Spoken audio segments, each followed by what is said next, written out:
सब जन खड़े हो जाओ, अपने हाथों को उठाओ।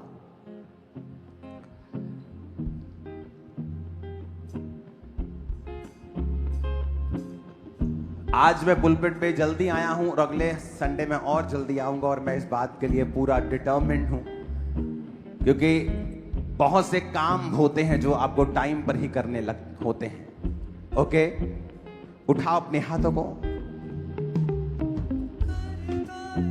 स्पिरिट, खुदा का स्पिरिट आज आपको भरेगा और खाली आप नहीं जाओगे।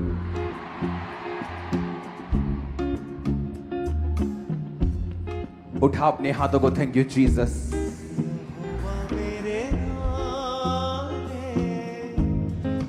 बड़ा बेमिसाल है यहोवा मेरे नाल है, वो बड़ा बेमिसाल है, वो गली मेरी मोड़ डाले, वो गल्ला मैनू छोड़ डाले, वो गल मेरी मोड़ डाले, वो गल्ला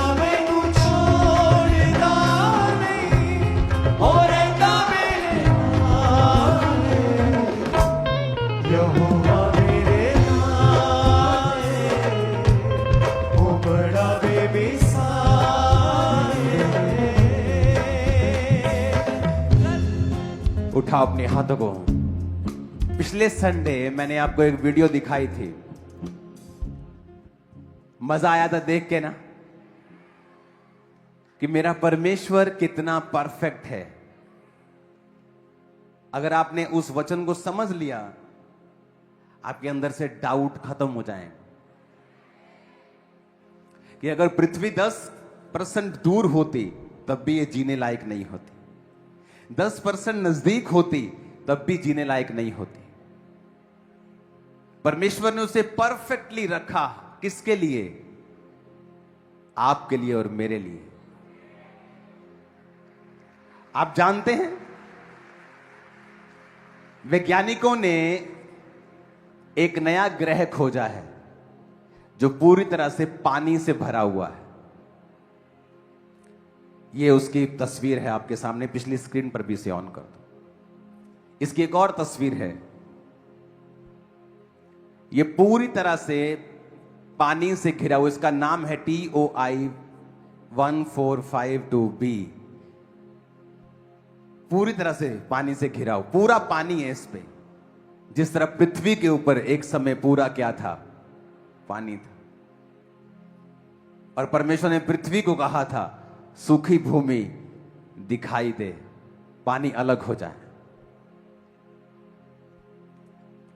और ये ग्रह पे पानी ही पानी है, क्योंकि पृथ्वी को चुना गया पानी अलग करके, धरती अलग करके। मैं बाइबल पढ़ रहा था, जब मेरे को बाइबल दी गई थी, छोटा सा नया नियम, तो बताया गया था कि मत्ती 1 से 17 तक पढ़ने की जरूरत नहीं, तुम 18 से पढ़ना। जबकि बाइबल का एक भी बिंदु छोड़ने योग्य नहीं है, क्योंकि उसमें वंशावली थी। मत्ती 1 उसकी 1 में लिखा है, अब्राहम की संतान, दाऊद की संतान, यीशु मसीह की वंशावली। अब्राहम से इजहाक, इजहाक से याकूब, याकूब से यहूदा और उसके भाई, यह वंशावली है। इसकी 17 आयत को अगर हम पढ़ेंगे, इस प्रकार अब्राहम से दाऊद तक 14 पीढ़ी हुई।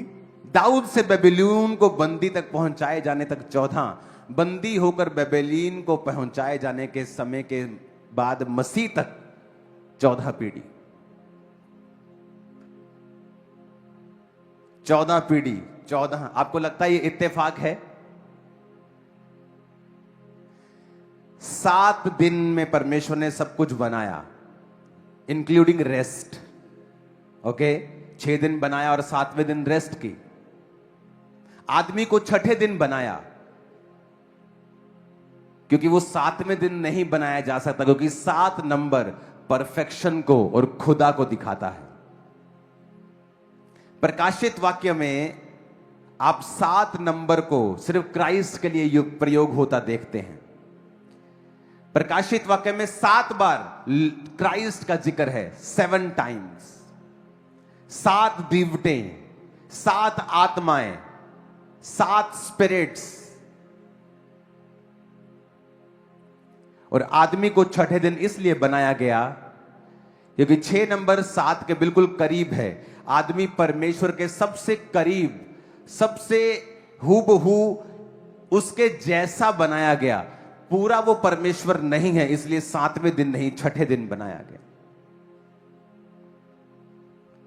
बाइबल का एक एक वर्ड एक भविष्यवाणी है। हमें लगता है कि परमेश्वर ये मेरी शादी की चिंता करता है क्या? इमेजिन करो, परमेश्वर जानता था कि अब्राहम से लेके दाऊद तक 14 पीढ़ी होंगे। उनकी शादियां किनके कंट्रोल में थी? परमेश्वर के। उनके बच्चे होना किनके कंट्रोल में था? परमेश्वर के। याकूब के 12 बच्चे होंगे, क्योंकि 12 का मतलब है गवर्नेंस। जब 12 शब्द आता है तो क्या आता है? गवर्नेंस। चेले कितने चुने? 12। जब एक चेला मर गया तो उन्होंने कहा जो प्रभु ने 12 ठहराए हैं, हम वो 12 इधर उधर नहीं करेंगे, 10 नहीं करेंगे, 13 नहीं करेंगे, 21 नहीं करेंगे। एक चेला और चुन लिया गया। कितने कर दिए गए? फिर से 12। जो नया यरूशलेम, हेवनली यरूशलेम बनेगा, उसके 12 गेट हैं। जो ऊपर भीड़ दिखाई दे रही है 1,44,000 की, 12 इंटू 12,000। आपको क्या लगता है कि यह इत्तेफाक है? वो इतना परफेक्ट परमेश्वर है कि उसने एक एक नंबर तक लिख के रखा है, डिजाइन कर दिया है पूरी पृथ्वी को। जिस तरह उसने सूर्य को, चंद्रमा को, पृथ्वी को, ग्रहों को डिजाइन किया है आपके लिए और मेरे लिए। कितने मेरी बात को समझ रहे हैं? जीसस ने कहा 70 बार माफ कर, उसमें भी 7 आपको मिलेगा। यीशु मसीह ने सब्त के दिन अपनी पूरी लाइफ में सिर्फ 7 मिरेकल किए हैं, जो सिर्फ सब्त के दिन किए थे। 7 मिरेकल्स। रेवलेशन में सिर्फ 7 बार क्राइस्ट जीसस का जिक्र आएगा। 7 आत्माएं हैं, 7 स्पिरिट्स हैं, 7 ही दीवट हैं। आपको लगता है ये इत्तेफाक है? वो माइन्यूट, वो ऐसा परमेश्वर है, आपका दिमाग हिल जाएगा जिस दिन आप बाइबल समझ गए। मैं आपको बता रहा हूं।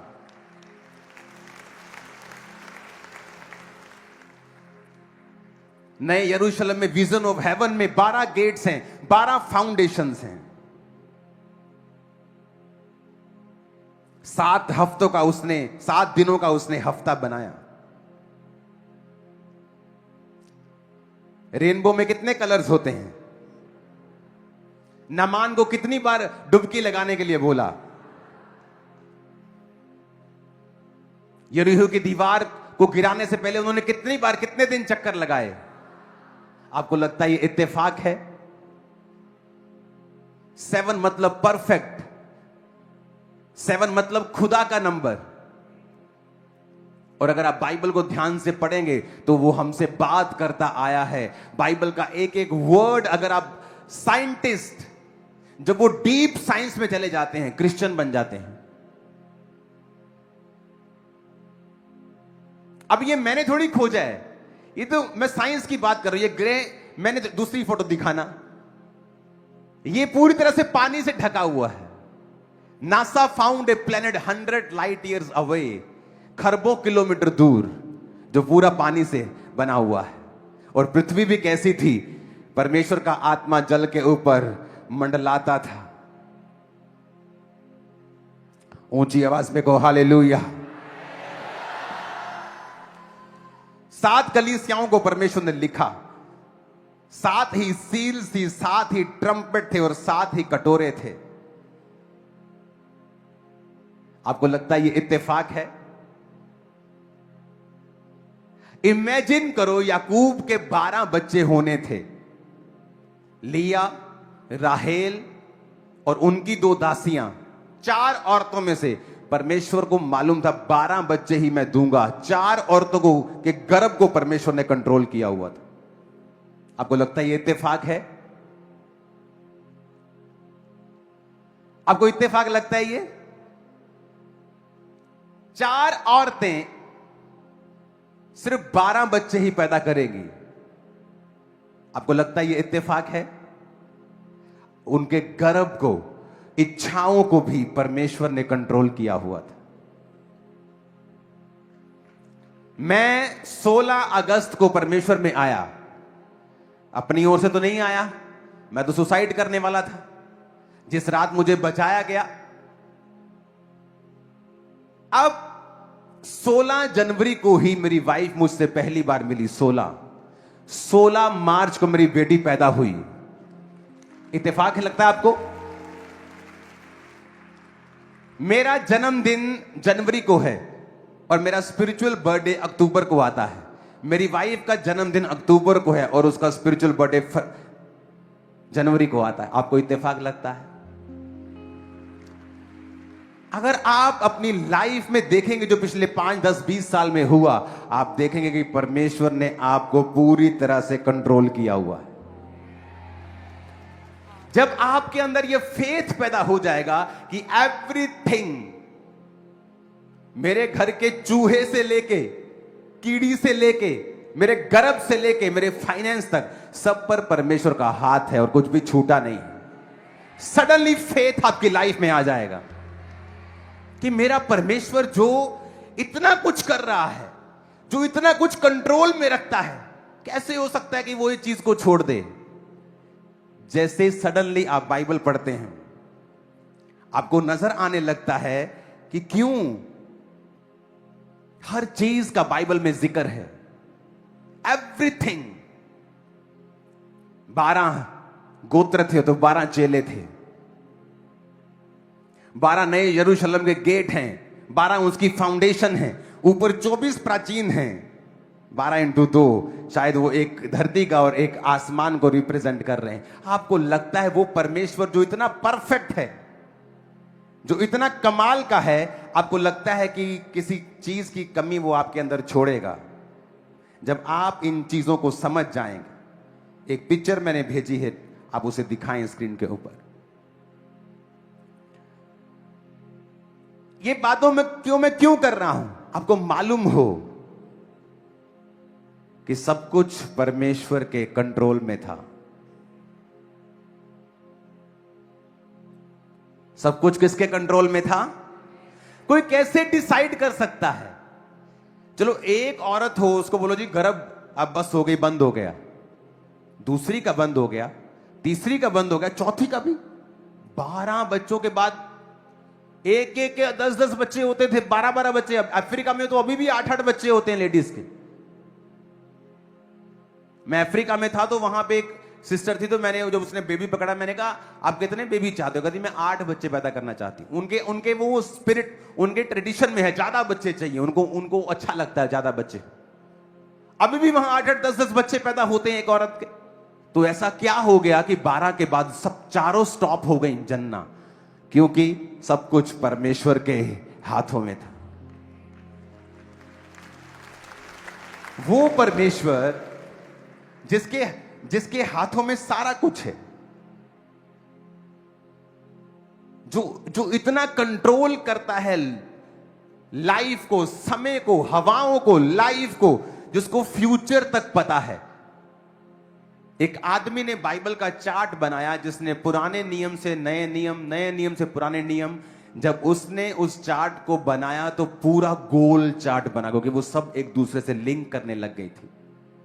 हजारों सालों में अलग अलग व्यक्तियों को परमेश्वर ने बाइबल लिखने के लिए इस्तेमाल किया, लेकिन हर चैप्टर परमेश्वर के बारे में सटीक बात करता है। और बाइबल में एक भी गलती अब तक नहीं निकाल पाए, क्योंकि यह परमेश्वर ने खुद किया हुआ है। इमेजिन करो। मैं आपको क्यों यह बता रहा हूं कि आपको मालूम हो कि आपकी लाइफ और गर्भ और सब चीजें किसके हाथ में हैं।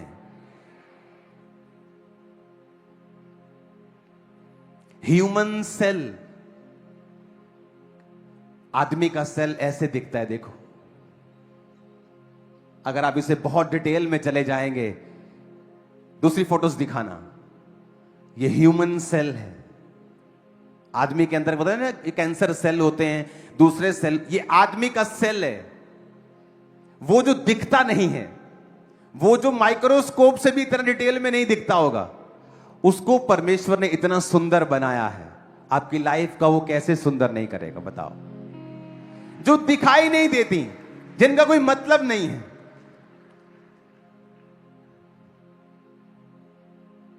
ये कोई भद्दा सा भी तो दिख ही सकता था, पर परमेश्वर ने इसे सुंदर बनाया। आपके अंदर जो दिखाई नहीं देता वो इतना सुंदर है, जिसको अपना लहू मोल देके खुदा ने खरीदा होगा। आपको क्या लगता है क्या हाल करेगा वो आपका? जस्ट हमें समझने की जरूरत है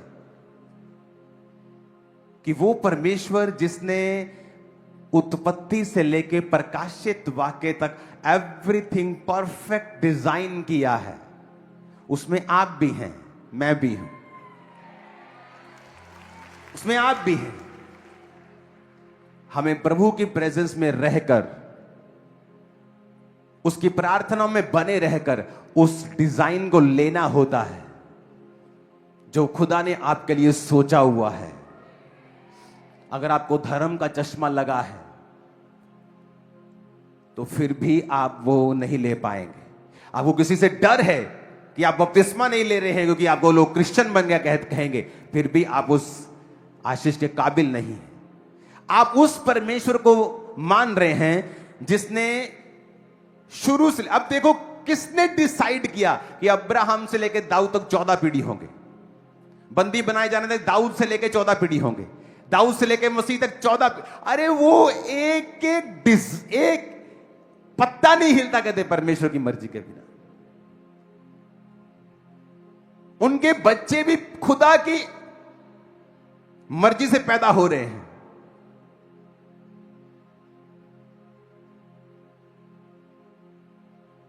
कितने इन बातों को समझ रहे हैं? आप अगर सोचेंगे और बाइबल पढ़ेंगे, आपको मालूम होगा कि हर चीज खुदा के कंट्रोल में थी। वो ह्यूमन भी थे, जब गलती करते थे परमेश्वर ने डांटता था, सजा देता था, लेकिन एवरीथिंग गॉड्स डिजाइन के अंदर था। ऊंची आवाज में कहो हालेलुया।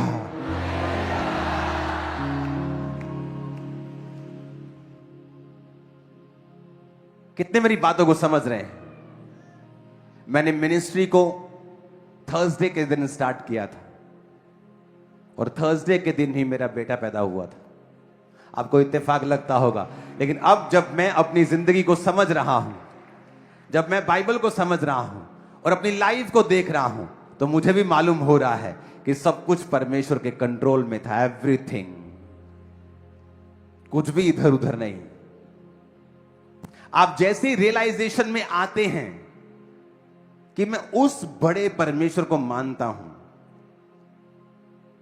जो ये काम कर रहा है। आज साइंटिस्ट जब ऊपर जाते हैं स्पेस में, तो नीचे आते आते वो क्रिश्चियन बन चुके होते हैं। तो कहते जो बाइबल में लिखा है, हमने उसे देखा है कि ये कोई बिग बैंग थ्योरी का काम नहीं है, ये एक सोची समझी बहुत बुद्धि से बनाई गई दुनिया और यूनिवर्स है जो किसी क्रिएटर ने बनाया। और इतना क्लियर, कौन पहला आदमी था? यीशु मसीह के बाप, दादा, परदादा, पड़पड़दादा, ग्रेट ग्रैंड ग्रैंड ग्रेट, सबका नाम लिखा है। हवा में कुछ नहीं,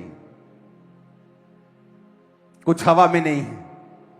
ऐसी बातें नहीं जो हवा इधर निकल जाएंगी उधर निकल जाएंगी, ऐसी थ्योरीज जिनको प्रूफ नहीं किया जा सकता। एवरीथिंग डॉक्यूमेंटेड है। जीसस क्राइस्ट उन इतिहास के पन्नों में भी डॉक्यूमेंटेड हैं जो क्रिश्चियन इतिहास नहीं है, वहां पर भी मसीह यीशु का जिक्र है। एक ऐसा मिरेकलस आदमी जो चमत्कार करता था, जो क्रिश्चियन बुक्स नहीं है, इतिहासकारों ने लिखी हैं, और वो क्रिश्चियन नहीं थे।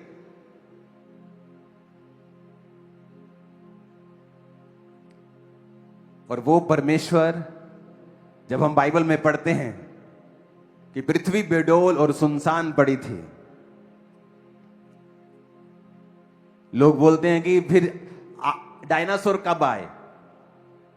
जब शैतान गिरा, धरती के ऊपर गिराया गया था उसको। मालूम है कि नहीं मालूम? वो कहते उल्का पिंड गिरा। यीशु ने कहा मैं शैतान को स्वर्ग से बिजली की नाई गिरता हुआ देख रहा हूं। और साइंस भी कहती कोई चीज गिरी थी, उसके बाद डायनासोर खत्म हो गए थे।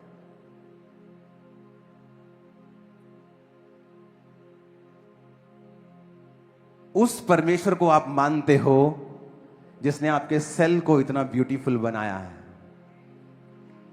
जो दिखता नहीं। इमेजिन करो जब आप समझ लेंगे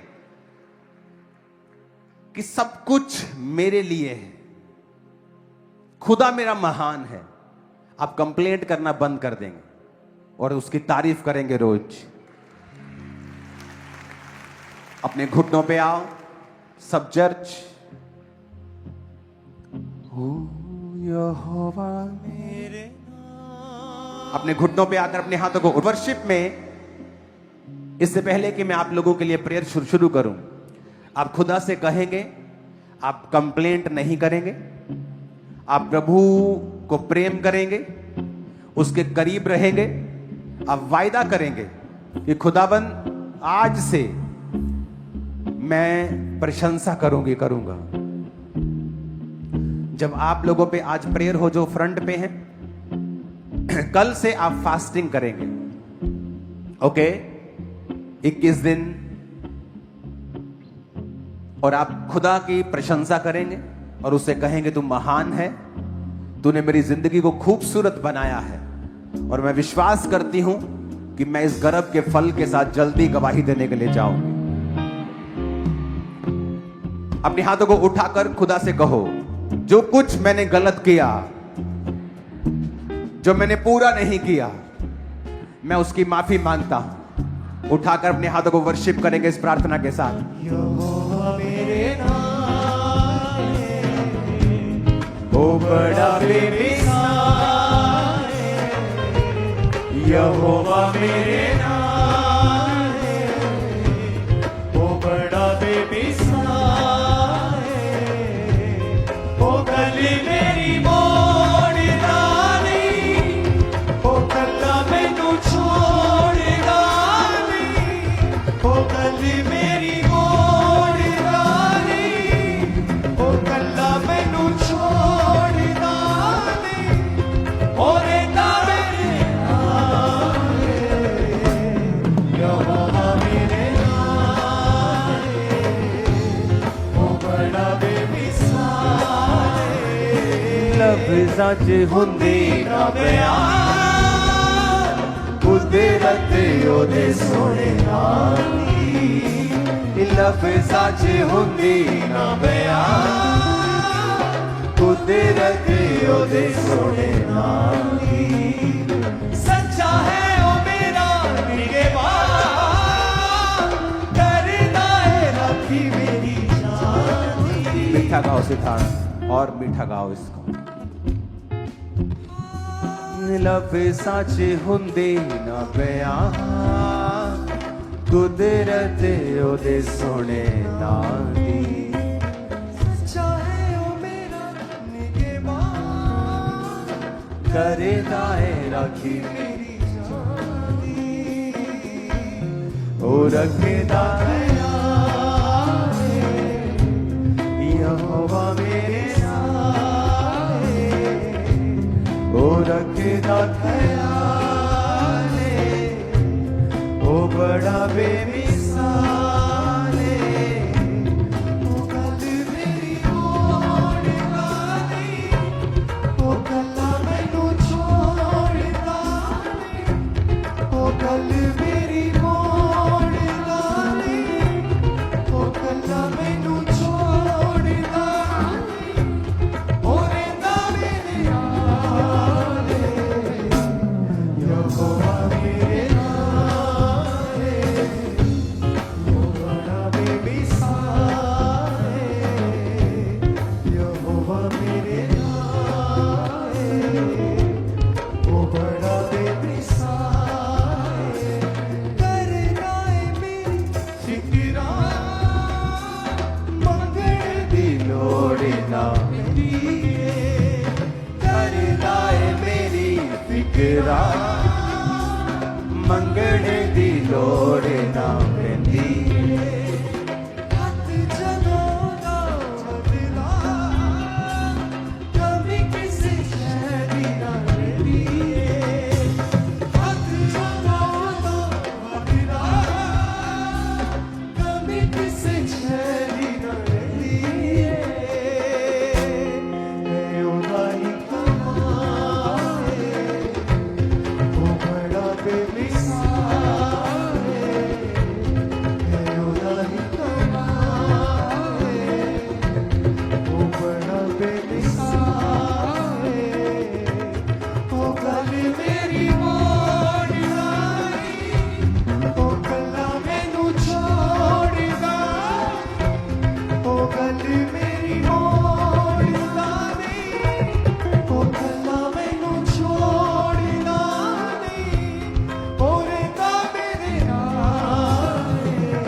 अपने हाथों को उठाओ। Thank you Jesus. सब जन खड़े हो जाओ। वायदा करो खुदाबंद मैं तेरी प्रशंसा करूंगा, तेरी प्रशंसा करूंगी। हाथों को उठाओ सब लोग। जब इन पे प्रार्थना हो रही है, मेरा बिलीव है आप जो ऑनलाइन हैं, जो यहां मौजूद हैं हीलिंग हॉल में, ओवरफ्लोज में, सब तरफ खुदाबंद की स्पिरिट आपको छू रही है।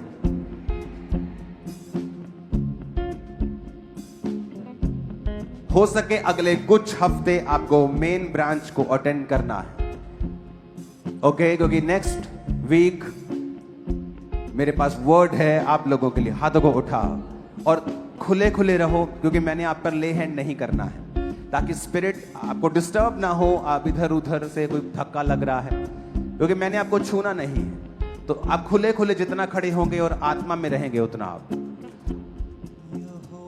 अपने हाथों को उठाएंगे और गैर भाषा में प्रार्थना करें।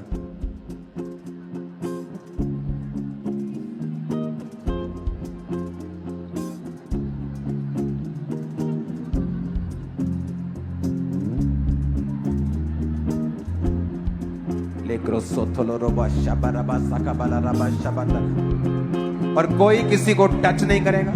लोग गिरेंगे, लोग आत्मा में रहेंगे, मैं जानता हूं। The mighty name of Jesus.